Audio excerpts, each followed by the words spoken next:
verses 21 to 29. La Genesis, I believe it is 18, verse 17. After that, we shall all be seated in the presence of the Lord. Hallelujah. John chapter 13, verse 21 to 29. After he had said this, Jesus was troubled in spirit and testified, "Very truly I tell you, one of you is going to betray me." His disciples stared at one another, at a loss to know which of them he meant. One of them, the disciple whom Jesus loved, was reclining next to him. Simon Peter motioned to this disciple and said, "Ask him which one he means." Leaning back against Jesus, he asked him, "Lord, who is it?" Jesus answered, "It is the one to whom I will give this piece of bread when I have dipped it into this dish." Then dipping the piece of bread, he gave it to Judas, the son of Simon Iscariot. As soon as Judas took the bread, Satan entered into him. So Jesus told him, "What you are about to do, do quickly." But no one at the meal understood why Jesus said this to him. Amen. Genesis 18, verse 17. And the Lord said, "Shall I hide from Abraham what I am doing?" Amen. Amen. The title of the message that I have for us is "You Are Too Far." Hallelujah. There is a sermon that I preached, I believe, so many years ago, but that is similar to this one that I am going to preach today. And some of the things that I was preaching because God has given me this message again. It is impressed in my spirit that I preach it again. This time because I understand what the Lord is saying to me. Hallelujah, bazalwane. So this message is impressed because I am looking. This message is not just for everyone, bazalwane. Those that are born again,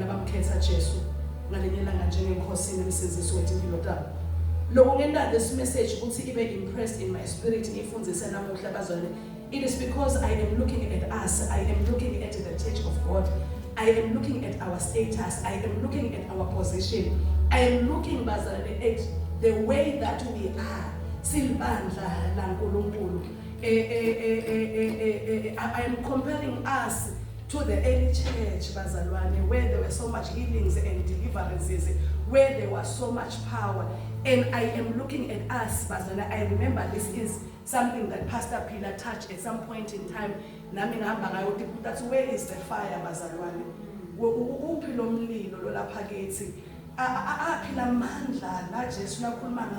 In the book of Acts 1 verse 8, as when the Holy Spirit has come upon you, you shall receive power. People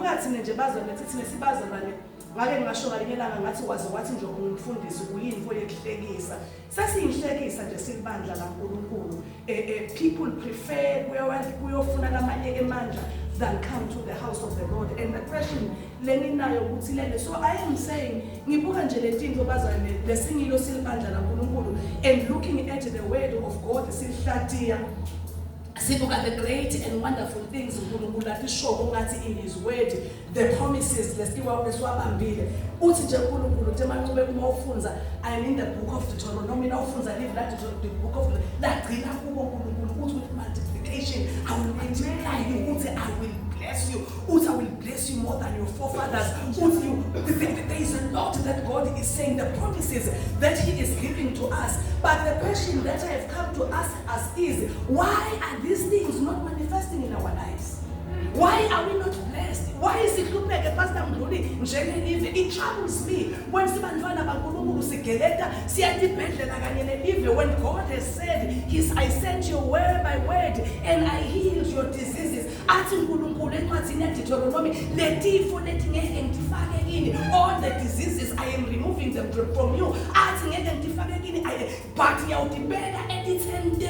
don't get deep for Egypt. But why are we tormented like this? Why are we suffering as children of God? Why are we like the world? Ngitawuphendvula ngalo namuhla ukuthi yini bazana athi kuNkulunkulu ngithi with long life I will satisfy you, but sigule senenje. Uthi uNkulunkulu angitawusho ukuthi it's not because sowushintshile, he's still the same God that heals, the same God that delivers, the same God that rescues. But uthi angitawusho ukuthi he is not able to manifest himself in all the glory, in all the splendor, because we are too far from him. Sikhalelana naye khashane uNkulunkulu. Uyafuna kusinza, uyafuna kusibusisa, uyafuna kusiphakamisa. He wants to heal us, but libandla lakhe is too far. Likhashane kunayo. That is why noma afuna kusendela tintfo, he cannot, because sikhashane, both physically and spiritually. Uma sifunza live laNkulunkulu in the book of John bazalwane, because I want to explain lokuthi lokukhelelana naNkulunkulu kusi affecta kanjani thina. It's not because asikhona bazalwane siyakhona live laNkulunkulu siyalifunza, but it is because of our position as a church of God. Sikhashane temancu. When God wants to bless us, we are too far, we are there, he is here. And God, in order to manifest himself, in the book of John 13, that's God. It is the Last Supper that Jesus such an important day. The Bible says Jesus is troubled in his spirit. The Bible says he was so troubled what one of you here is going to betray me. And the Bible says I believe because there was certain information that he wanted to divulge to his disciples before Ahab. And the Bible says who could it be? But Peter sends a message. He touches another disciple. Pastor Amon, Peter na it is because even though Peter the information I cannot figure Peter because he was too far. No matter Jesus bekafuna kumtshela ngiko akhweba lomunye wathi ngudambani, one that was closest to him. And the Bible says John, Pastor Amon, who was reclining on the chest of Jesus Christ. And the Bible says John wabuta Jesu wathi ngubani. And Jesus I was researching Pastor Amon why he did not whisper. But wamtshela nje alaceleni kwakhe, wamtshela wathi it is the one. Then damniketa lesingwa lesi. And the Bible says he did the singwa waniketa Judas. Why Johani when ube privy to information that the others were not privy to? Back on they are here. But abazange bathi kuthi mbani lo betray Jesus. The only person lo watshelwa lenzaba lenkulu kangaka munye uJohani. Leni tshela wena Johani na inzaba lenkulu kangaka, it is because of your position. You were the closest. All of them, they were here. But they had a distance. There was a distance between them and Christ. That is why we have mysteries that Christ wants to release. There are mysteries that God wants to tell us as his children. But he cannot tell the church because the church is. We are too far. The Bible says because of the position. Confidentiality. The Bible says, Pastor Amon,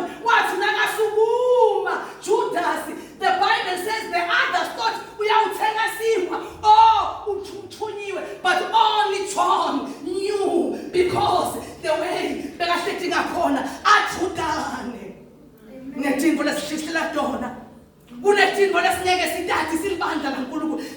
Christ wants to tell us, he wants to reveal these mysteries to us, but and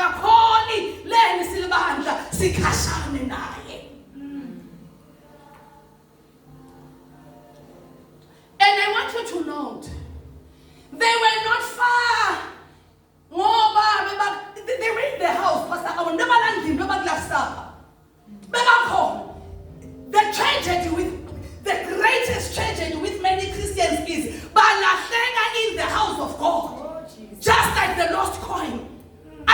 ayilahleka lengaphandle the lost coin yalahleka khona la.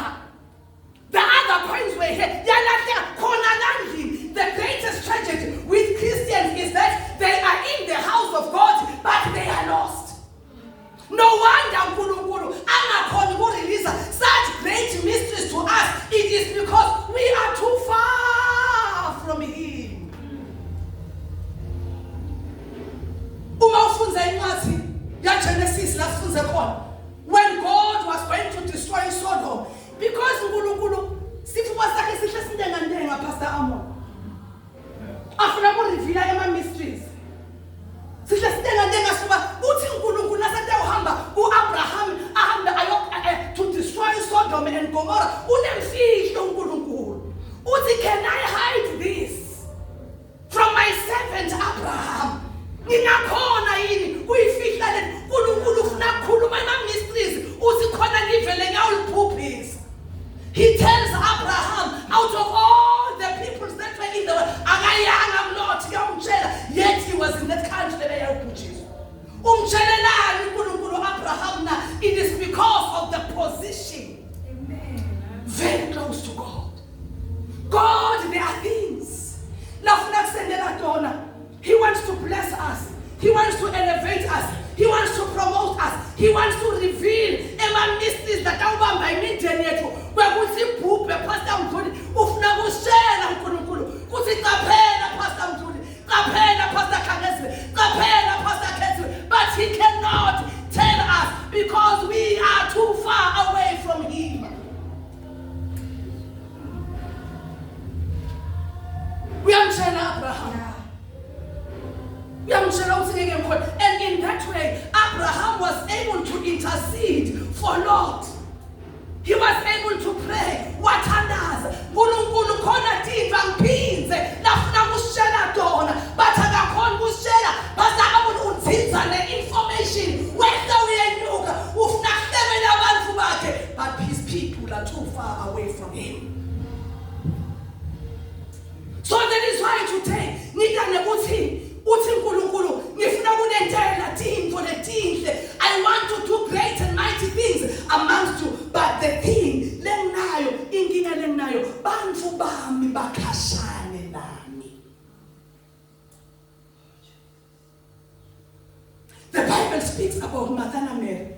Lisho njalo livila uNkulunkulu uyavakasha Jesu ngalenye langa ufika khabo Martha ufika khabo Mary. And the Bible says, because Martha was busy in the kitchen cooking. That is why I'm saying, Pastor Mdluli, Amen. She was so busy in the kitchen cooking. And the Bible says, Mary was seated at the feet of Jesus Christ. And the Bible says, she was listening. Look at the position, Pastor Pim, sitting here and listening. But she chose to sit, and there are mysteries that Christ revealed to her. We are Teta Martha. How about him, boss? How about? We are painful, Jesus. Otilona ukhethi involendle good portion. And Lord, like a ketsile shall never be taken away from her. Kunedinto uNkulunkulu bazame lafuna kusinika dadona leti ayoze Pastor Khethiwe be taken away from us. But the trouble is sikashane. We have missed these things because si busy, Pastor Pilar, si busy kakhulu. Walalela Mary. What if I let it in who? If you read about the woman, the Canaanite woman, the Bible says she approached Jesus because her daughter was sick. We all know the story of that Canaanite woman. Listen, she worshipped Christ. But see, address her, she's making noise. Watching her Christ was, I cannot take food for the children and give it to dogs. Because there is food for the children. There is healing. There is deliverance. But why? Because we, as the children of God, we are too far away from Him. Uma silbanda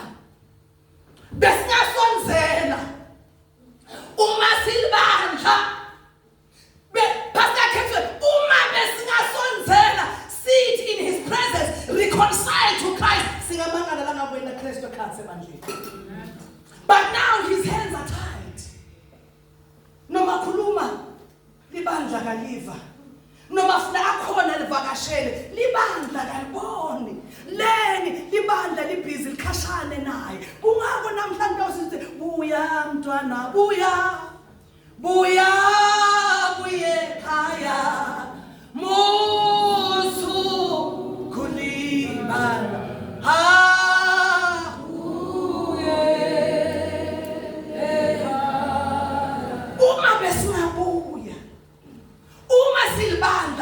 the healings that would be here, the deliverances that would be here, the prophecies. Ukhulumelana umfundisi simele Pastor Vita le share eNigeria simumele sikhona Pastor Ketho. It's because he has taken a decision yokusonzela.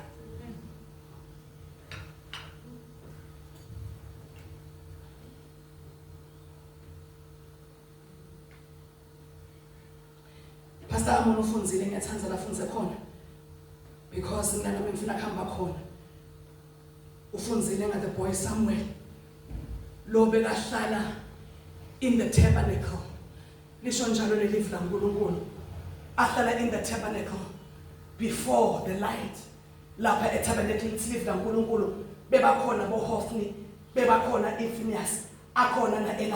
But when God wanted to release the information yokhala Eli akazange ayekele akazange futhi ayekhofi bakhethiwe bayindlu yaSimakathe lafunga wagomela Simakathe wathi loku priest abuyawusuka endlini yaAaron. But when he wanted to release the information people Hofni na Phinehas na they were not there. God released it to a boy because the boy was nearer than them all. Wakhuluma nalo yonkulunkulu wathi khona indlela emndenini wakaEli awukhulumi ngani naEli. I was reading this morning ukuthi he was lying in his place but the boy Samuel was before the light. Alenza weni yakhe kodwa lo mfana bekangathutani nale lambu laSimakathe. That is why God was able to tell this young man, this young lad, critical information. The others were too far away. Look at yourself. Look at yourself. Akakhuluma ngani uNkulunkulu nawe na? Why do you pray? Kungazuthi nomtsela wethu usuka keva. The manifestation. Ebazone bengitibuta ngibuka because njalo ngintotela ngifunza Deuteronomy ngibuka these great things that God is saying. Let's without sendela don. I will go before you. I will destroy giants in front of you. What I go before you and I fight your battles. What I give you peace and I give you stability. But why are these things?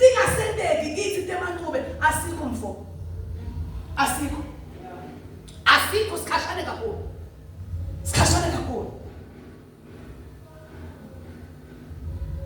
Namuhla I am here to make a plea for bantwana baNkulunkulu.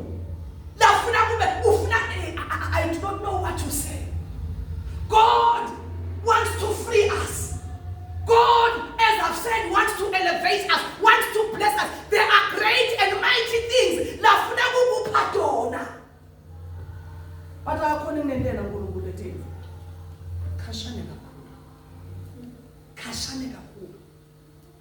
as I'm telling you, your mind is here, your body is here with me, but your mind is on the other side of town. I'm moving here. There's something that Pastor Ketsu told me. What's she was listening to Catherine Kuhlman. What's in the presence of God for years? One attached to Nkulunkulu, but the other remains the same. I feel them Nkulunkulu. But you are moved by the presence of God, but when and you ask yourself, when they give me now, you are too far away from God to touch you.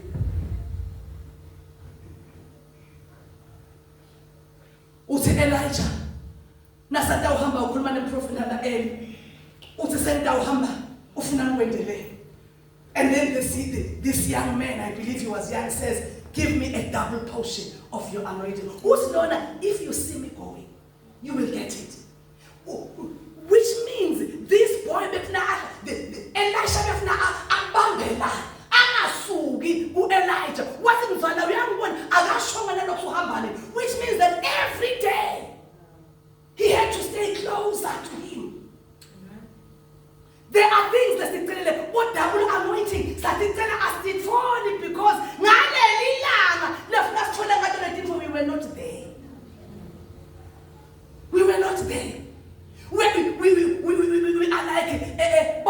kaJosepha laba mixelwa kudla bakhanza ukuthi ngalelanga abasekho. They were too far away.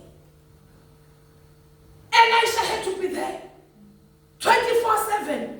And it was not easy, Pastor. I want to glance I believe we should say, lest he misses. Lest he misses. We've missed great things. Some issues are given our own healings and deliverances. Because when the lang Zachariah, this kashan. Joshua. Pastor Amon loves this one. When everyone departed from the tabernacle, the Bible says he remained behind. No wonder Joshua was entrusted in the temple. He was there in the holy tabernacle. The same applies to Moses. I speak face to face with Moses. Moses now. Why doesn't he reveal these great mysteries? It is because asikho. Sikhashane kakhulu. But namuhla ngidawuncenga ebandleni laNkulunkulu. Ngimthandazo wami ngingakahambi. Leke uthandaza usuku nemini ngisekamelweni isinkosi. It will be one of the greatest strategies for me to live ngakawa experience emandla akho. Hayi ngakuva buhlungu bitwe ekhaya. Ngakabeki bantu tandla baphile Pastor Mdluli. Ngakababeki baphile tandla. Ngingakakhululeka umndeni wakithi ungakakhululeki. Ngingakabusiswa ngakamultiply. It will be one of the greatest tragedies. But lefuna ngwende kumkhangezile is to get closer to God so that these things they are manifested in our lives.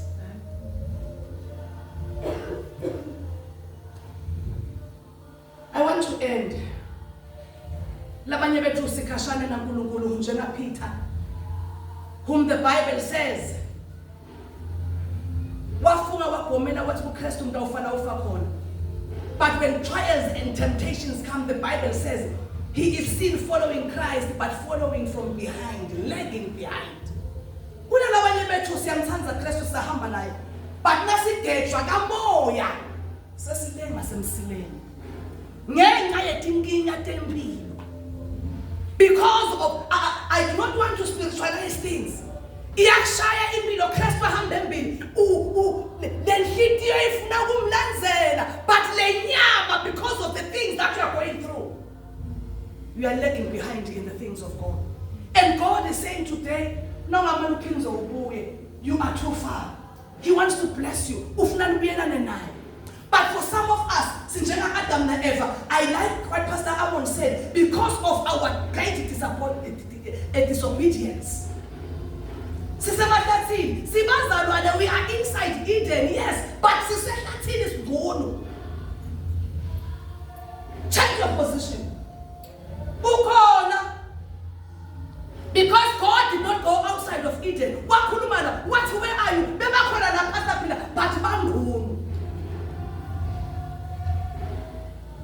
Some of us, we are here, but it's a where God cannot reach us because of our disobedience. Now, the prodigal son, we have left the first love.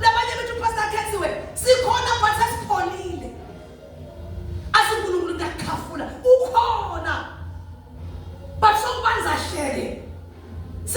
Because they're trying. Some shumaila because they're trying. But I'm no longer a student success to Jonah Johan. Some things are Peter. I'm trying to say, I won't tell you. No banana.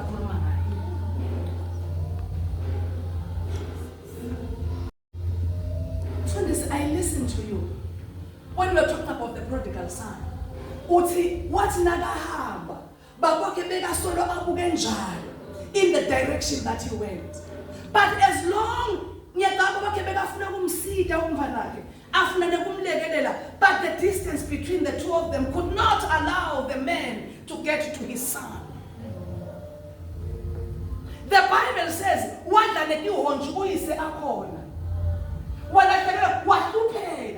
not Why? Because the father was there and willing to help. But the father the Bible says until he made a conscious decision, the Bible says his father saw him coming. Yes, Lord.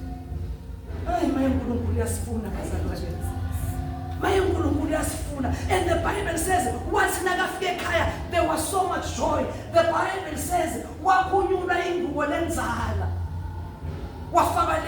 God wants to restore us, but letting he cannot do it.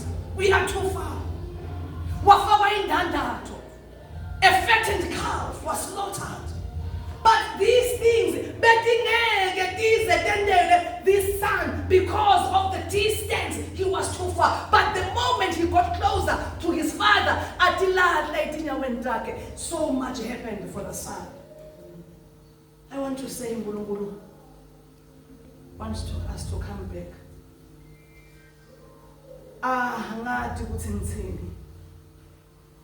I can only fathom the things that God wants to do for us.